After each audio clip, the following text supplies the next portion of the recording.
بسم اللہ الرحمن الرحیم الصلاۃ والسلام علیکہ یا سیدی یا رسول اللہ وعلی آلکہ واصحابکہ یا سیدی یا حبیب اللہ۔ اللہ تعالیٰ کے فضل و کرم، نبی صلی اللہ تعالیٰ علیہ وسلم کی نظر عنایت سے آج ہم آپ کی خدمت میں ایک بار پھر حاضر ہیں، اور آج ہماری گفتگو اس معاملے میں بڑی اہم ہے کہ ہم نے آج گفتگو کرنی ہے نماز اور نمازی کے بارے میں۔ کتنی طرح کی نماز ہے اور کتنی طرح کے نمازی ہیں، اور پھر اس میں آپ کو پیج شیئر کروں گا، اور آج ہم ساری گفتگو اس پیج کے اوپر پڑھیں گے، اور پھر میں نے اس کے اوپر جو آپ کے لیے سارا اسکیڈول بنا کے رکھا ہوا ہے اس کو آپ دیکھیے گا اور جانیے گا کہ ہم کیا کیا نمازیں پڑھتے ہیں۔ اس کے لیے میں اسکرین شیئر کر رہا ہوں تاکہ ہم اپنی گفتگو کی طرف چلیں۔ آج کی گفتگو ہماری کچھ اس طرح کی ہے۔ سب سے پہلے ہم بات کر رہے ہیں نمازی کی اقسام۔ نمازی کتنی قسم کا ہوتا ہے؟ تو بنیادی طور پر نمازی کی 4 قسمیں ہوتی ہیں۔ منفرد، جو شخص اکیلا ہو، یعنی تنہا نماز پڑھ رہا ہو،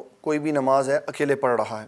نمبر 2، مقتدی، امام کے پیچھے، اور مقتدی کی تعریف اس پر ثابت ہوتی ہے جو امام کے پیچھے آیا تکبیر تحریمہ پر اور سلام پھیری اس نے امام کے ساتھ، اس کو کہتے ہیں مقتدی۔ تیسرا نمازی وہ ہے جس کو کہتے ہیں مسبوق۔ مسبوق کا معنی ہوتا ہے ایسا نمازی جس کا امام اس سے سبقت لے گیا۔ مثال اس کی کیا ہے کہ مقتدی مسجد میں آیا نماز پڑھنے کے لیے، 1 رکعت گزر چکی تھی، 2 گزر چکی تھی، 3 گزر چکی تھی، یا 4 گزر چکی تھی، امام صرف سلام نہیں پھیری تھی، قادم میں بیٹھا ہوا تھا، تو اس نے امام کے ساتھ کہیں پر بھی نماز میں شرکت اختیار کی۔ اب یہ وہ مقتدی ہے جس کا امام اس سے سبقت لے گیا، وہ اس کو کہتے ہیں مسبوق۔ چوتھا نمازی وہ ہے جس کو کہتے ہیں لاحق۔ یہ وہ نمازی ہے جو نماز میں آیا اور نماز اس نے شروع کی امام کے ساتھ۔ دوران نماز کوئی ایسی کیفیت ہوئی کہ جسم کے کسی حصے میں کوئی عارضہ پیش آ گیا، کان سے خون بہنے لگ گیا، یا ناک سے خون بہنے لگ گیا، یا ایسا فیل ہوا کہ وامٹ آ رہی ہے۔ اب نماز کنٹینیو نہیں کر سکتا تھا تو نماز سے پھر گیا۔ اب جب نماز سے پھرا، امام 2 رکعتیں پڑھا چکا تھا، تیسری میں کھڑا تھا تو یہ چلا گیا۔ اس کے جانے کا جو شرعی طریقہ تھا، صفوں کو چیرتا ہوا پیچھے چلا گیا، ایک بندہ آگے آیا، یہ اس کی جگہ پہ کھڑا ہوا نکل گیا۔ وضو کر کے جب یہ واپسی آیا تو امام نے تیسری رکعت مکمل کر لی ہوئی تھی، چوتھی پہ کھڑا تھا، تو شریعت نے اس کی پہلی 2 بھی قبول کی ہیں، چوتھی بھی امام کے ساتھ قبول کی ہے، بشرطے کہ اس نے جاتے اور آتے کسی سے بات چیت نہ کی ہو اور کوئی ایسا کام نہ کیا ہو جو نماز کے خلاف ہے۔ اب یہ کیفیت ایسی ہے کہ اس کی سینٹر میں سے 1 رکعت رہ گئی، ابتدا بھی امام کے ساتھ تھی، انتہا بھی اس نے امام کے ساتھ ہی کرنی تھی، لیکن درمیان میں سے 1 رکعت رہ گئی۔ اب بعد میں یہ پڑھے گا تو اس مقتدی کو کہیں گے لاحق۔ یہ وہ مقتدی ہے جس کو ابتدا امام کے ساتھ، بیچ میں عارضہ، پھر انتہا امام کے ساتھ، اور پھر 1 رکعت بعد میں پڑھنی پڑی، یہ ہے لاحق۔ دوبارہ رپیٹ کر دیتا ہوں آپ کو یہ 4 قسمیں تاکہ آپ کو سمجھ آ جائے۔ اچھا جی، میں ایک دفعہ پھر رپیٹ کر دیتا ہوں تاکہ آپ کو اچھی طرح معلوم ہو جائے کہ نمازیوں کی کتنی قسمیں ہیں۔ جو تنہا امام کے بغیر نماز پڑھے وہ منفرد، جو شروع امام کے ساتھ کرے اور ختم بھی امام کے ساتھ کرے وہ مقتدی، جو شروع امام کے ساتھ کرے نہیں، جو تاخیر سے آئے، امام 1 رکعت یا 2 رکعت یا کچھ پڑھ چکا ہو اور یہ بعد میں آ کے ملے، وہ نمازی مسبوق ہے۔ اور وہ جس نے شروع امام کے ساتھ کی اور ختم بھی امام کے ساتھ کی لیکن درمیان میں سے 1 رکعت اس کی رہ گئی، وہ جو نمازی ہے وہ لاحق کہلائے گا۔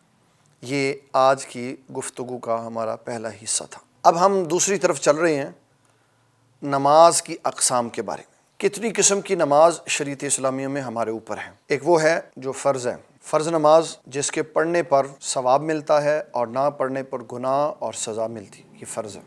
واجب، اچھا اس میں آپ کو ایک بات بتا دوں، اور حدیث میں فرض کی کیٹیگری ہے، سنت کی کیٹیگری ہے اور نفل کی کیٹیگری ہے۔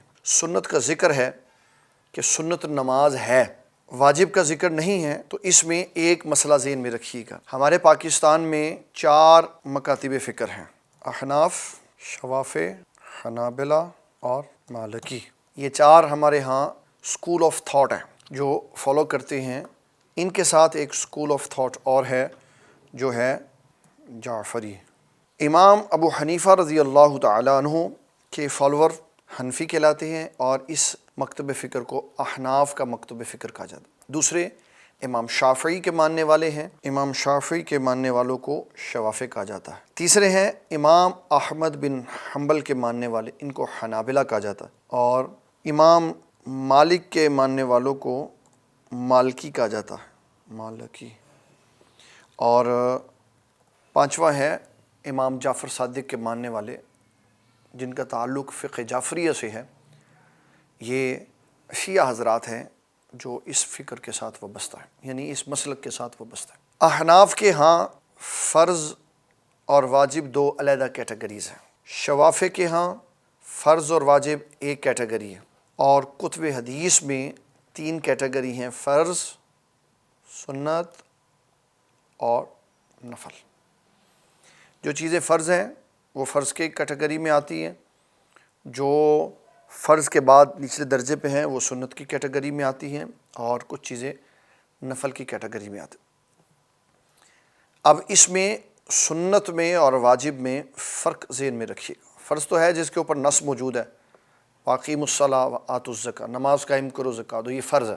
اور اس کی دو رکعتیں، دو فجر کے اندر، اور باقی کی ترتیب اس کے بعد ہم نیچے نقشے میں جا کے دیکھیں گے، اس لیے میں اس کے اوپر بھی بات نہیں کر رہا. تو فرض جس کے اوپر نص موجود ہے، واجب جس کا کرنا لازم ہے، جس طرح کہ عشاء کے وطر ہے، یہ واجبات میں سے ہیں. اور اگر کسی شخص کی عشاء کی نماز رہ جائے گی تو وہ عشاء کے 4 فرضوں کے ساتھ 3 وطر بھی بطور وجوب ادا کرے گا. سنت دو قسم کی ہے: موقدہ تاکید والی، اور غیر موقدہ جس کے اوپر کوئی تاکید نہیں ہے اتنی. جو تاکید والی ہے اس کے پڑھنے پر جنت کا ثواب ہے، اور جو تاکید والی نہیں ہے اس کی اجازت ہے، پڑھ لیں گے تو ثواب، نہیں پڑھیں گے تو گناہ نہیں ہے. اور نفل، یہ وہ نفلی کام ہے جو شریعت مطہرہ میں عبادت کے اعتبار سے لازم کیے ہوئے ہیں. شریعت مطہرہ نے فرض نہیں ہے، واجب نہیں ہے، سنت نہیں ہے، نفل ہے.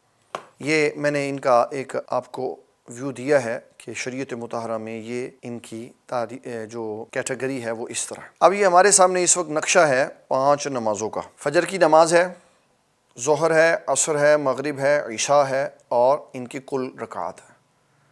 فجر کی نماز میں 2 فرض ہیں، ظہر میں 4 فرض ہیں، عصر میں 4 فرض ہیں، مغرب میں 3 فرض ہیں، عشاء میں 4 فرض ہیں. ٹوٹل فرائض 5 نمازوں میں 17 ہیں. واجب کی کیٹیگری آ جاتی ہے، فجر میں کوئی واجب نہیں، ظہر میں بھی نہیں، عصر میں بھی نہیں، مغرب میں بھی نہیں، عشاء میں 3 واجبات ہیں، ان کی تعداد 3 ہے. سنت مؤکدہ فجر میں 2 ہیں، عصر میں 6 ہیں، فجر میں 2 ہیں، ظہر میں 6 ہیں، اور عصر میں کوئی نہیں، مغرب میں 2 ہیں، عشاء میں 2 ہیں، ان کی تعداد ہے 12. سنت غیر مؤکدہ فجر میں کوئی نہیں، ظہر میں کوئی نہیں، عصر میں 4 ہیں، مغرب میں کوئی نہیں، عشاء میں 4 ہیں، ان کی تعداد ٹوٹل ہے 8.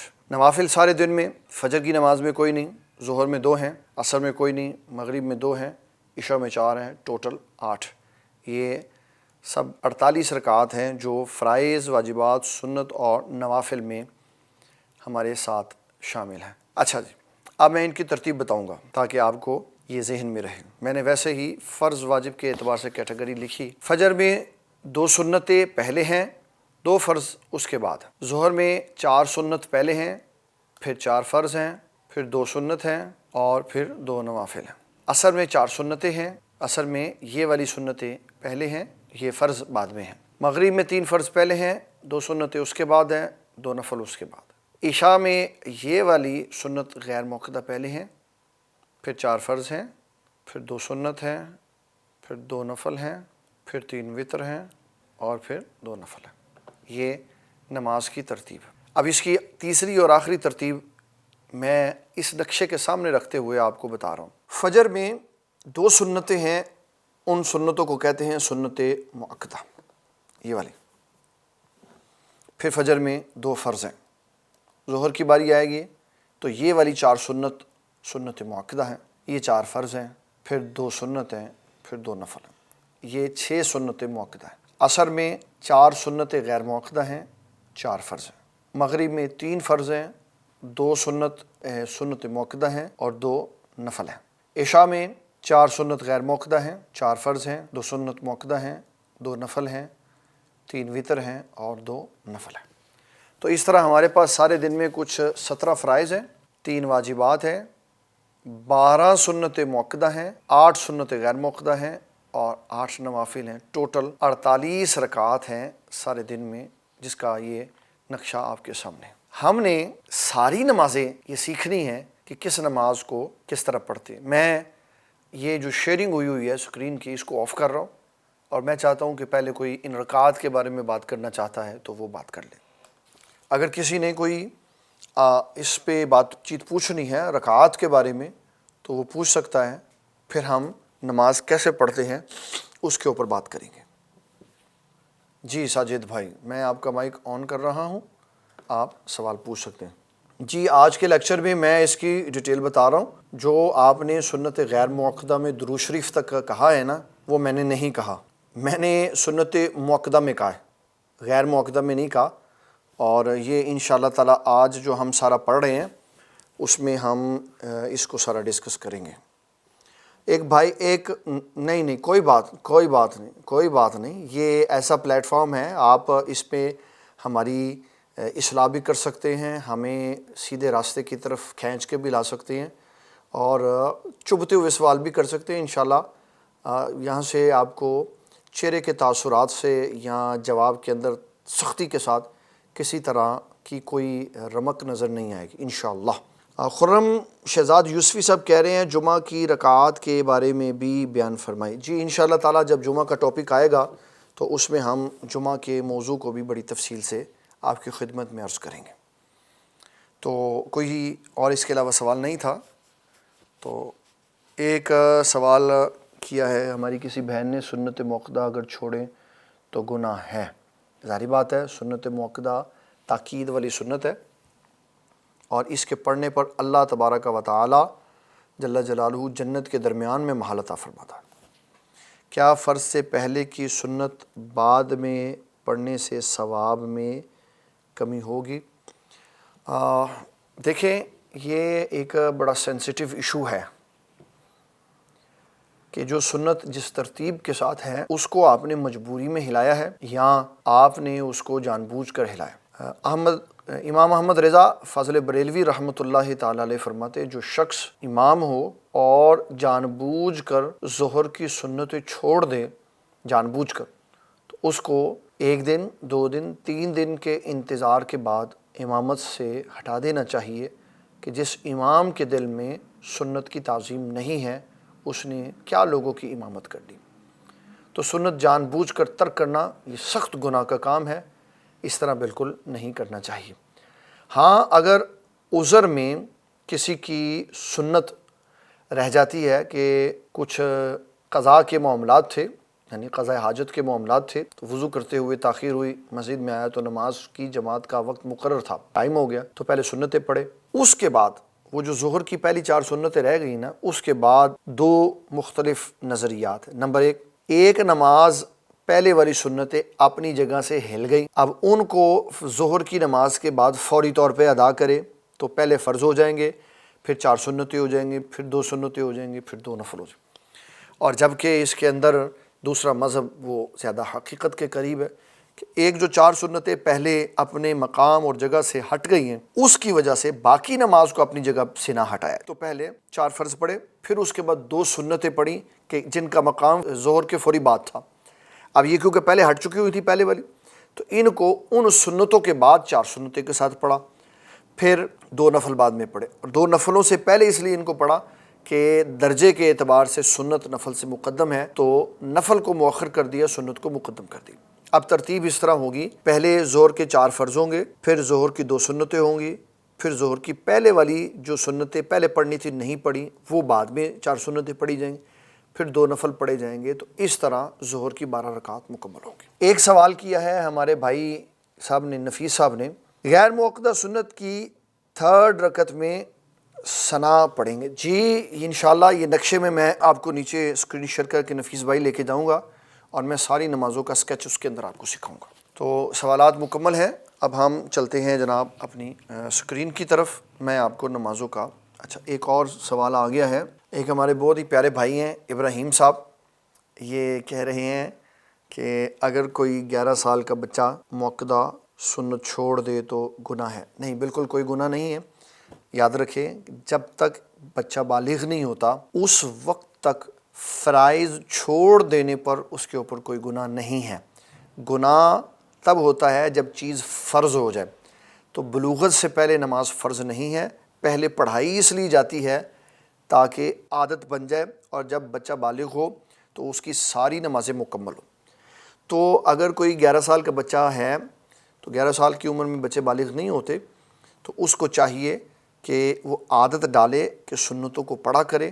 اگر کبھی رہ گئی ہے تو اس کے اوپر گناہ نہیں ہے، حتیٰ کہ اگر 11 سال کے بچے سے نماز بھی رہ جائے اور وہ بالغ نہیں ہے تو شریعت اس کے اوپر سزا کی بات نہیں کرتی، کیونکہ ابھی نماز اس کے اوپر فرض نہیں ہوئی ہے۔ پھر انہوں نے کہا ہے کہ بچہ بالغ کب ہوتا ہے؟ یہ ایک بڑا ڈفرینٹ سا ٹاپک ہے۔ ہمارے ہاں جو نوجوان لڑکے ہیں یہ عموماً 12 سال کی عمر میں بالغ ہوتے ہیں، اور ان کے بلوغت کے معاملات اس طرح ہوتے ہیں کہ مختلف کیفیات ہیں۔ کیونکہ ہمارے اس لیکچر میں خواتین بھی شامل ہیں، اس لیے میں نہیں اس کو واضح کر سکتا۔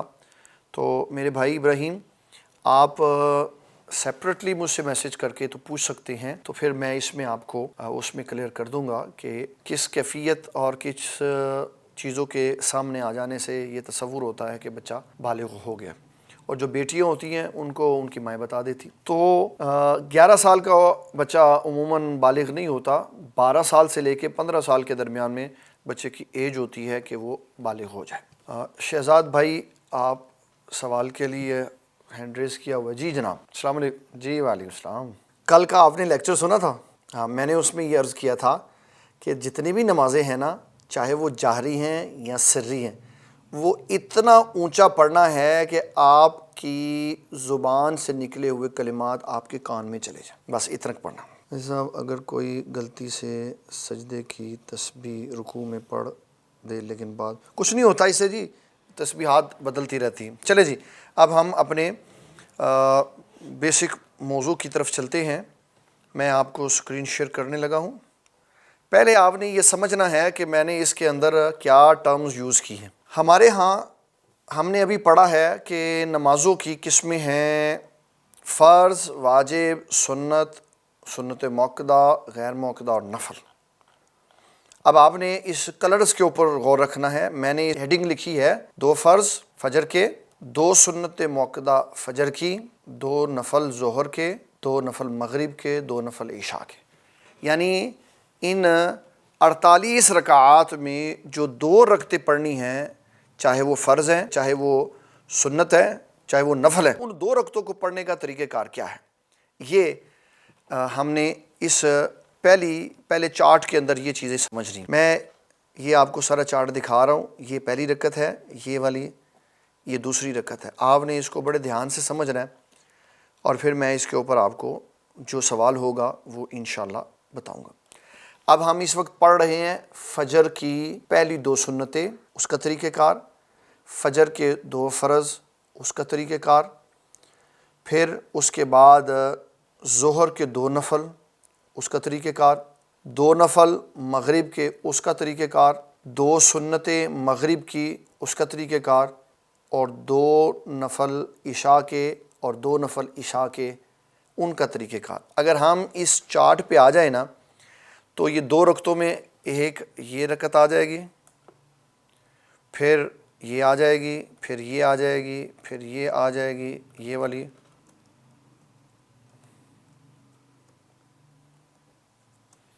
پھر یہ آ جائے گی، پھر یہ، پھر یہ، پھر یہ، پھر یہ۔ اصل اب ہم 2 رکعتوں میں کتنی رکعتیں کمپلیٹ کریں گے؟ 2 2 4 6 8 10 12 14 16 اور 18۔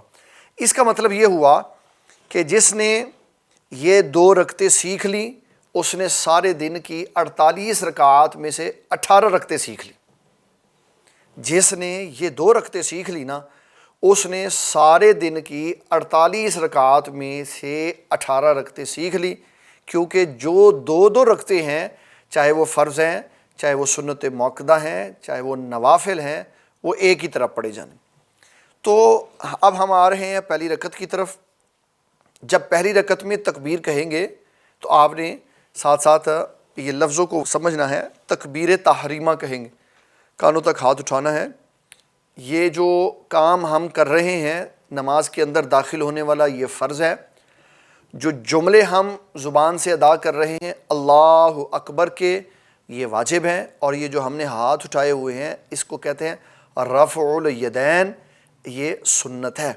تو ایک عمل میں ہم 3 کام کر رہے ہیں، ہاتھ اٹھا کے ہم رفع الیدین کی سنت پوری کر رہے ہیں، زبان سے ہم ادا کر رہے ہیں اللہ اکبر کی تکبیر کو، یہ واجب ہے۔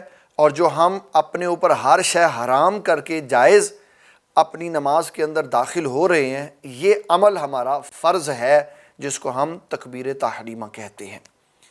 تو پہلی رکعت میں تکبیر تحریمہ رفع الیدین کے ساتھ، اس کے بعد پڑھی جاتی ہے ثنا سبحانک اللہم وبحمدک وتبارک اسمک وتعالی جدک ولا الہ غیرک۔ اس کے بعد پڑھا جاتا ہے جس کو ہمارے عرف میں پڑھتا ہے تعوذ۔ یہ لفظ ہے، اس کو کہتے ہیں تعوذ۔ تعوذ، تا عین واو مشدود اور ذا، تعوذ۔ اعوذ باللہ من الشیطان الرجیم پڑھنا۔ اس کے بعد ہے تسمیہ، بسم اللہ الرحمن الرحیم پڑھنا۔ فاتحۃ الکتاب سے مراد ہے سورۃ الفاتحہ۔ الحمد للہ رب العالمین الرحمن الرحیم مالک یوم الدین ایاک نعبد و ایاک نستعین اہدنا الصراط المستقیم صراط الذین انعمت علیہم غیر المغضوب علیہم ولا الضالین۔ ان لفظوں میں جو آخری لائن ہے نا غیر المغضوب، یہ ہے ضاد۔ ہم اردو میں جب حروف تہجی پڑھتے ہیں تو کہتے ہیں الف بے پے تے ٹے سے جیم چے ہے دال زال رے ز سین شین صاد زواد۔ عربی میں جب ہم پڑھتے ہیں تو کہتے ہیں الف با تا ثا جیم ہا خا دال ذال را زا سین شین صاد ضاد۔ تو یہ لفظ ہے غیر المغضوب علیہم ولا الضالین۔ اگر کوئی شخص نماز میں غیر المغضوب علیہم ولا الضالین پڑھتا ہے تو وہ درست نہیں پڑھ رہا، اس کی نماز درست نہیں ہے۔ اس کو عربی میں نماز پڑھنے کا حکم دیا گیا ہے، اردو میں نماز پڑھنے کا حکم نہیں دیا گیا۔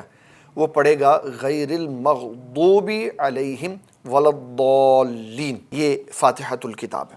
اس کے بعد پڑھیں گے آمین کا لفظ، پھر کوئی اور صورت ساتھ ملائیں گے۔ یہ ہے جناب کوئی بھی صورت آپ ملا سکتے ہیں، یہ پہلی رکعت کی ہم بات کر رہے ہیں، لیکن اس میں ایک بات کا خیال رکھیے گا، یہ مسنون ہے، یہ سنت طریقہ ہے کہ پہلی رکعت میں جو صورت پڑھیں گے وہ لمبی ہونی چاہیے دوسری رکعت کی صورت کے مقابلے میں۔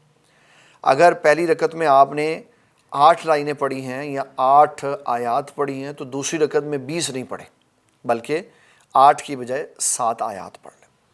تو پہلی رکعت کو دوسرے کی بنسبت لمبا کیا گیا۔ تو سورۃ الفاتحہ اور اس کے بعد کوئی اور سورت پڑھی جائے گی، پھر تکبیر کہتے ہوئے اللہ اکبر کہتے ہوئے رکوع میں انسان چلا جائے گا۔ رکوع کے اندر تسبیحات پڑھی جاتی ہیں، سبحان ربی العظیم، سبحان ربی العظیم، سبحان ربی العظیم۔ یہ ہے تا زا عظیم تا زا، غیر المغضوب علیہم ولا الضالین، وہ ضاد ہے اس کو زواد نہیں پڑھ سکتے۔ سبحان ربی العظیم 3 مرتبہ پڑھیں گے کم از کم۔ پھر جب ہم رکوع مکمل کر لیں گے تو تکبیر کہتے ہوئے سمیع اللہ لمن حمیدہ، یہ فقرہ ہم ادا کریں گے تو ہم کھڑے ہوں گے۔ اب یہ جو کھڑا ہونا ہے، اس کھڑے ہونے کو کہا جاتا ہے قومہ۔ تو ہم قومے میں کھڑے ہوں گے۔ پہلے جو ہم تکبیر تحریمہ کے بعد کھڑے ہوئے اس کو کہتے ہیں قیام۔ جو سمیع اللہ لمن حمیدہ کے بعد ہم کھڑے ہوں گے اس کو کہیں گے قومہ، اس کو کیا کہیں گے؟ قوما۔ اب قومے میں کھڑے ہونے کے بعد پھر ہم اعتدال میں آئیں گے، اپنے جسم کے تمام اعضاء کو نارمل حالت میں لے کے آئیں گے، پھر کہیں گے اللہ اکبر، اور تکبیر کہتے ہوئے ہم پہلا سجدہ کریں گے۔ یہ ہے ہماری پہلی رکعت کی پوزیشن۔ پھر اس پہلے سجدے میں ہم 3 بار تسبیح پڑھیں گے، سبحان ربی الاعلیٰ، سبحان ربی الاعلیٰ، سبحان ربی الاعلیٰ۔ پھر اللہ اکبر کر کے ہم بیٹھ جائیں گے، اور بیٹھنے کا طریقہ کار بھی ہم آئندہ آنے والے سیشن میں پڑھیں گے کہ اس طرح بیٹھنا ہے کہ دونوں پاؤں ہمارے پیچھے کی طرف ہوں، جس طرح دوزانوں بندہ بیٹھتا ہے، اور بایاں پاؤں ہم نے بچھایا ہو اور دائیں پاؤں کے انگلیوں کے اوپر ہم نے پیر کو کھڑا کیا ہو۔ اس کو کہتے ہیں پاؤں کا نصب کرنا۔ یہ جب یہ نماز کی کیفیت کی بات آئے گی تو میں اس میں انشاءاللہ میں نے وہ تصویروں کی ساری کلیکشن کی ہوئی ہے، میں آپ کو قیام کے اندر سے لے کے سلام تک کے سارے ارکان کی تصویریں دکھاؤں گا، اور بتاؤں گا کہ مردوں نے کون سا رکن کیسے ادا کرنا ہے اور عورتوں نے کون سا رکن کیسے ادا کرنا۔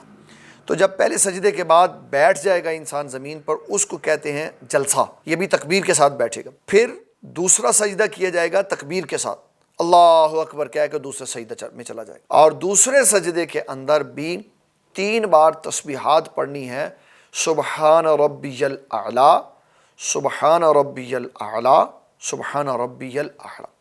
جب دوسرے سجدے کی تکمیل ہو جائے گی تو ہمارے بعض احباب امام بخاری کے نظریے کے اوپر وہ ایسا کام کرتے ہیں جو نبی صلی اللہ علیہ وسلم نے کیا تھا لیکن پھر آپ نے اس کو ترک کر دی۔ وہ کیا ہے کہ پہلی رکعت کے ختم ہونے کے بعد بیٹھ جاتے ہیں جلسہ استراحت کے لیے۔ جلسہ استراحت یہ حضور صلی اللہ تعالیٰ علیہ وسلم نے بعض نمازوں کے اندر کیا ہے، لیکن اس وقت میں کیا ہے جب آپ اپنی عمر کے آخری حصے میں تھے۔ بوڑھا آدمی ہے، اس کے لیے سجدے کے بعد فوری طور پہ اٹھ کے کھڑا ہونا ممکن نہیں ہے، تو وہ سجدے کے بعد پہلے بیٹھ کے پھر وہ کھڑا ہو سکتا، لیکن جوان آدمی کے لیے یہ جلسہ استراحت نہیں ہے۔ پھر میں نے اس لیے اس کو بیچ میں نہیں لکھا کیونکہ ہم جو نماز پڑھ رہے ہیں وہ عذر سے پاک پڑھ رہے ہیں۔ دوسری تکبیر کے بعد دوسرے سجدے سے جب ہم اٹھیں گے تو پھر تکبیر کہتے ہوئے اللہ اکبر کہتے ہوئے ہم دوسری رکعت کے قیام کی طرف آ جائیں گے، اور یہ دوسری رکعت شروع ہو گئی۔ اب یہاں پہ آپ نے فرق دیکھنا ہے کہ ہم نے نہ تو دوسری رکعت میں رفع الیدین کے ساتھ تکبیر تحریمہ کہنی، نہ ثنا پڑھنی ہے، نہ تعوذ پڑھنا، لیکن بسم اللہ شریف پڑھنی ہے کیونکہ یہ سنت ہے۔ پھر اس کے بعد سورۃ فاتحہ پڑھنی ہے، پھر کوئی اور سورت ملانی ہے، پھر تکبیر کے ساتھ رکوع کرنا ہے، پھر تسبیحات پڑھنی ہے 3 مرتبہ، اور پھر سمیع اللہ لمن حمدہ کہہ کے قومے میں کھڑا ہو جانا ہے۔ پھر تکبیر کہتے ہوئے اللہ اکبر سجدہ اول میں چلے جانا ہے، وہاں سبحان ربی الاعلیٰ پڑھنا ہے 3 مرتبہ، پھر تکبیر کہہ کے جلسے پہ بیٹھ جانا ہے، پھر اس کے بعد تکبیر کہہ کے دوسرے سجدے میں جانا ہے، وہاں بھی 3 بار سبحان ربی الاعلیٰ کی تسبیح پڑھیں گے۔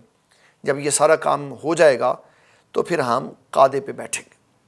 یہ کیونکہ 2 رکعتوں والی ہے تو اس کا ایک ہی قعدہ ہے، اور وہی پہلا ہے وہی آخری۔ اس قعدے میں ہم نے جو کام کرنے ہیں وہ ہے یہ، سب سے پہلے پڑھنا ہے تشہد۔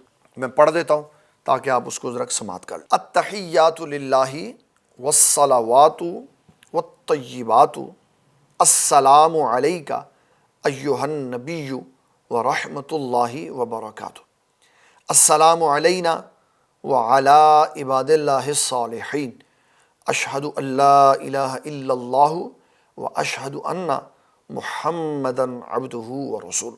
یہاں عبدہ ورسولہ کے لفظ پر تشہد ختم ہو جاتی، اس کو تشہد نہیں کہتے۔ یہ اپنے پروننسیشن کی درستگی کر لیجئے گا، یہ تشہد نہیں ہے، یہ ہے تشہد۔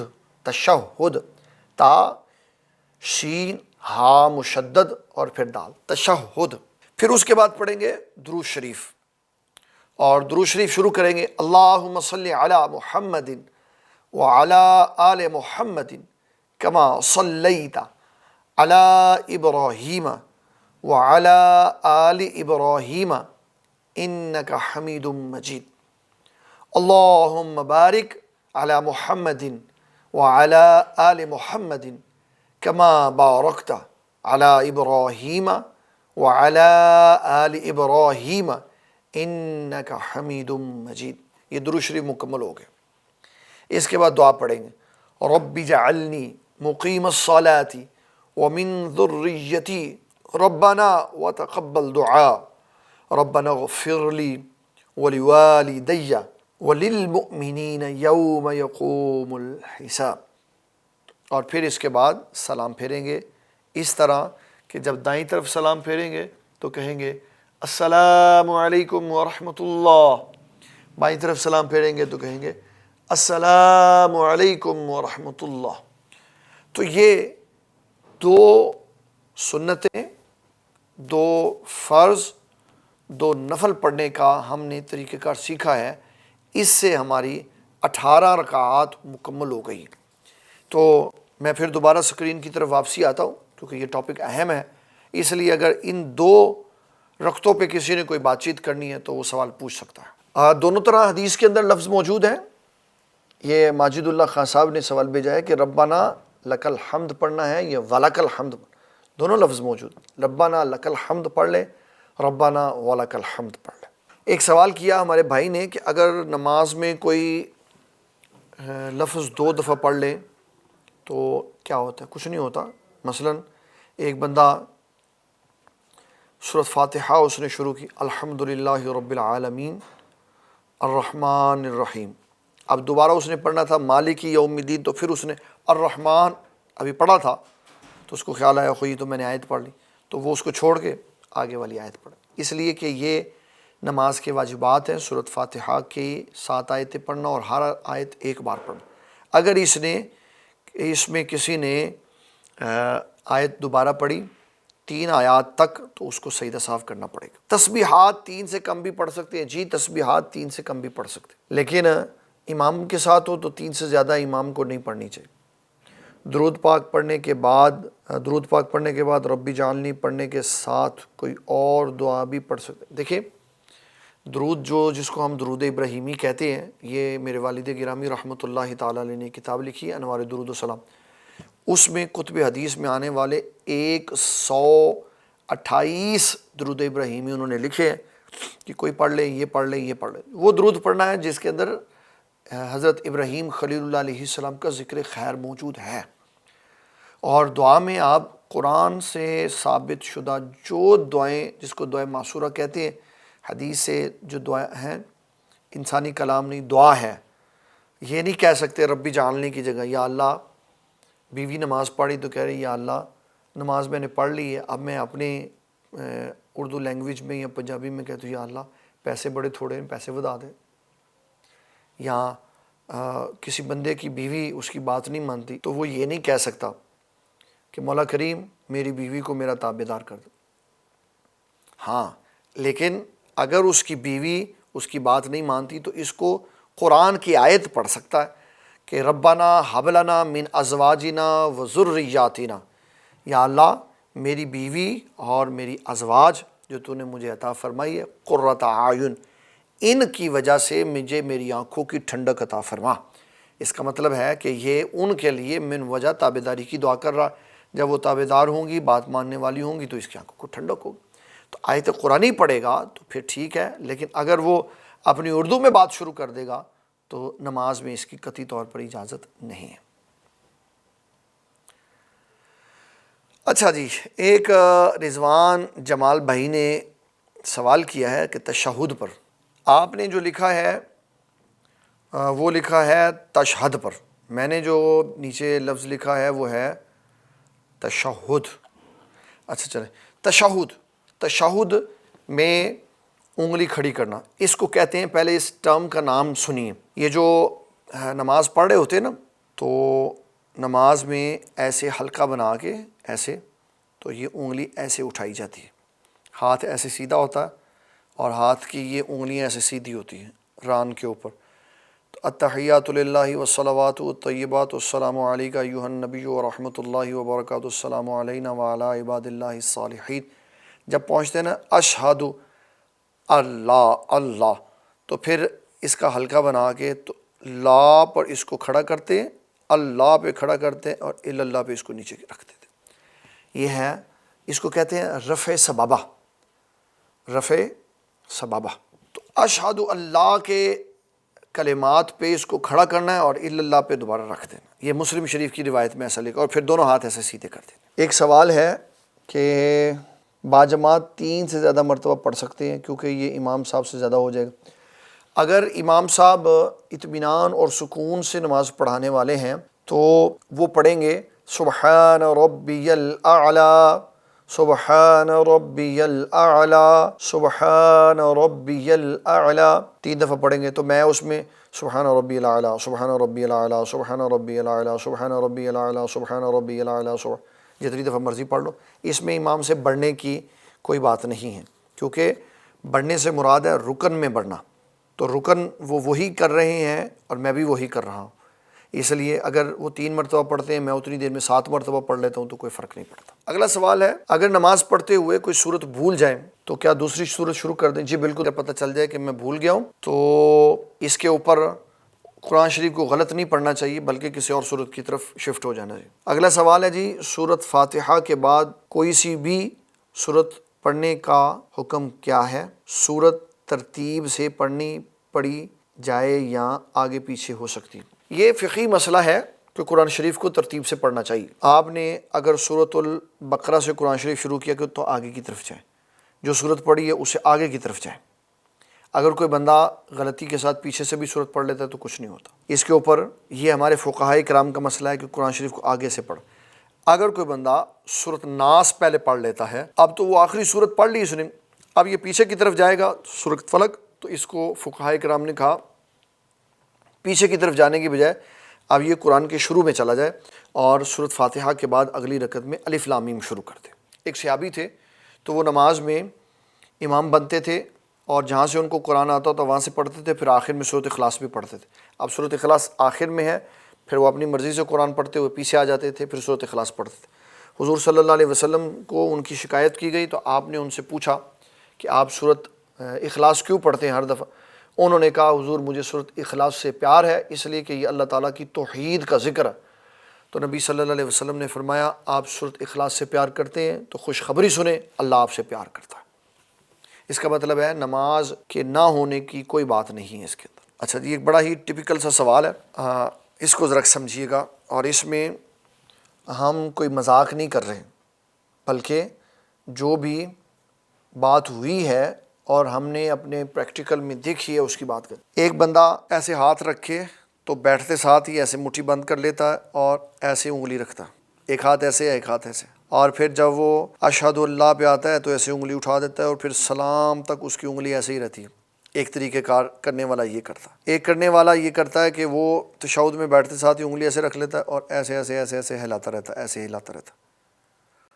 ایک بندہ میں نے خود اس کو اپنی آنکھوں سے دیکھا، اس نے یہ ایسے رکھنے کی وجہ ایسے مکر رکھے نا تو ایسے ایسے انگلی جیسے کوئی گن فائر ہو رہی ہے تو وہ ایسے کر رہا ہے۔ حالانکہ اس کا شرعی طور پر صحیح طریقہ ہے، ہاتھ دونوں سیدھے رکھے جائیں گے اور جب اشہد اللہ کے لفظ پہ آئے گا تو اس ساری انگلیوں کے ساتھ انگوٹھے کو پکڑ کے حلقہ بنایا جائے گا اور پھر یہ انگلی اٹھائی جائے گی اور اللہ کے اوپر دوبارہ اس کو رکھ کے پھر انگلیوں کو کھول دیا جائے گا۔ یہ اس کا اصولی طور پر صحیح طریقہ کار ہے۔ یہ میں نے جتنے بھی سوالات تھے وہ میں نے سارے کمپلیٹ کر دیے، اور اس کے بعد ہم نے چلنا ہے 3 رکعات کی طرف۔ تو وقت کیونکہ ہمارے پاس لیکچر کا کم ہے تو میرا خیال ہے کہ ہم اس کو پرسوں کے اوپر رکھ لیتے ہیں، کیونکہ کل میں یہاں پر لیکچر کے لیے موجود نہیں ہوں، کچھ مصروفیات ہیں، تو پرسوں انشاءاللہ تبارک و تعالی 9 بجے میں کلاس میں حاضر ہو جاؤں گا۔ تو پھر 3 رکعات والی نمازیں ساری اور 4 رکعات والی نمازیں انشاءاللہ ہم پھر جمعرات کو ڈسکس کریں گے۔ اللہ تعالی ہم سب کا حامی و ناصر ہو۔ ربنا ولک الحمد قوما میں پڑھنا ہے، چارٹ میں سمجھ نہیں آیا۔ اچھا جی، ربنا ولک الحمد ہم نے اکیلے ہیں تو جب ہم سمیع اللہ لمن حمیدہ کہیں گے تو بالکل سیدھے کھڑے ہو جائیں گے رکوع سے، اور کھڑے ہو کر قوما کے اندر ہم ربنا ولک الحمد پڑھیں گے، لیکن اگر یہی کام امام کے ساتھ ہے تو امام سمیع اللہ لمن حمیدہ کی تکبیر کہتے ہوئے کھڑا ہوگا اور ہم ربنا ولک الحمد کی تکبیر کہتے ہوئے کھڑے ہوں گے۔ یہ وہ ترتیب ہے جو میں نے آپ کو بتائی۔ اس کے بعد کہا ہے پہلے ریکارڈڈ لیکچر بھی سینڈ کروا دیں کائنڈلی۔ بھائی جان قبلہ محترم، اس وقت میں آپ کو یہاں شیئر کر دیتا ہوں، لیکچر سارے ہی وہاں پہ لگے ہوئے ہیں، آپ کی صرف شفقت چاہیے تو آپ انشاءاللہ ادھر سے لیکچرز کو دیکھ لیں گے اور آپ کے لیے بڑی آسانی ہوگی۔ میں لنک شیئر کر دیتا ہوں آپ کو ابھی، یہ ہمارے پیج کا لنک ہے جس کے اوپر یہ سارے پروگرام لگے ہوئے ہیں۔ یہ لیں جی، یہ میں نے آپ کو میسج شیئر کر دیا۔ ایک سوال ہماری ایک بہن کی طرف سے بھی آیا ہے، شہادت کی انگلی کا جو آپ نے مسئلہ بتایا ہے ابھی اس کا کوئی ریفرنس بتا دیں۔ جی میں بتا دیتا ہوں، ایک منٹ ہولڈ رکھیے گا، میں ابھی یہیں پہ موجود ہوں، میں صرف ریفرنس نکال رہا ہوں، آپ یہ مت سمجھیے گا کہ میں چلا گیا ہوں، میں ابھی یہیں پہ موجود ہوں، میں ریفرنس لا کے تو اس کو بھی آپ کے گروپ میں شیئر کرتا ہوں۔ تو یہ جناب صحیح مسلم شریف کی حدیث ہے 1309/580 نمبر۔ السلام علیکم، آج کا پروگرام شیئر کر دیں، میرے مس ہو گیا۔ جی یہ انشاءاللہ کل ایڈٹ ہو کے تو پیج کے اوپر لگ جائے گا۔ آپ تمام احباب کا بہت شکریہ۔